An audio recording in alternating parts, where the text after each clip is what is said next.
sottotitoli ti permettono di comprendere i video nonostante forti accenti, rumori di sottofondo e borbotti. Ti è mai capitato di guardare un video girato con un audio pessimo e di rimanere frustrato poiché l'argomento ti interessava? Ti è mai capitato di dover chiudere un video poiché chi parlava aveva un accento troppo marcato per riuscire a comprenderlo? Nel video di oggi andremo a vedere come risolvere semplicemente questi problemi. Tra l'altro questo video è legato a doppio filo a quest'altro video che ti linko qui a fianco. Ciao e benvenuto a questo video. Io sono Antonino, sono un traduttore di video italiano e aiuto le aziende a raggiungere i loro clienti italofoni tramite la traduzione di video in inglese. Quante volte capita di trovare dei video magari anche interessanti ma registrati magari al volo e quindi magari pieni di rumori di sottofondo che sono di disturbo a quanto viene detto? Cosa dire invece degli accenti marcati che si sentono a volte in alcuni video? Mi ricordo di una volta in cui mi è stata commissionata la traduzione di un video promozionale. Si trattava della presentazione di un modello di catamarano di lusso. Ecco, il problema stava nel presentatore e nello specifico nel suo accento. Aveva un accento molto marcato del Sudafrica. Alla fine dovetti commissionare la trascrizione a qualcuno poiché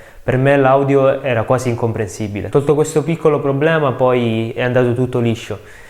Puoi trovare anche il video sottotitolato in italiano nel canale. Infatti nel caso in cui tu stai imparando una nuova lingua o nel caso in cui qualcuno che sta imparando una nuova lingua parla con te, tu faticherai molto a capire che cosa dice. Potrebbe essere anche solo un accento a cui semplicemente non sei abituato, come nell'esempio che ti ho fatto prima. Se poi nel video qualcuno inizia a borbottare o a sbiascicare, tutti questi fattori si uniscono, diciamo che un po' tutti avremmo problemi a riuscire a comprendere le parole. Ora vorrei parlarti di un altro concetto, dell'affaticamento da concentrazione. Immagina di stare guardando un film, un webinar o un video sales letter o comunque un contenuto video lungo. Immagina quanta concentrazione ci vuole per seguirlo per intero e stare al passo con la trama o con il messaggio. Se questo dovesse essere il caso del tuo potenziale cliente o di un tuo potenziale visitatore, immagino che l'ultima cosa che vorresti è rischiare di stancarlo con per esempio nomi inventati o forti accenti. Qui è dove entrano in gioco i sottotitoli. Essi sono l'elemento testuale e visivo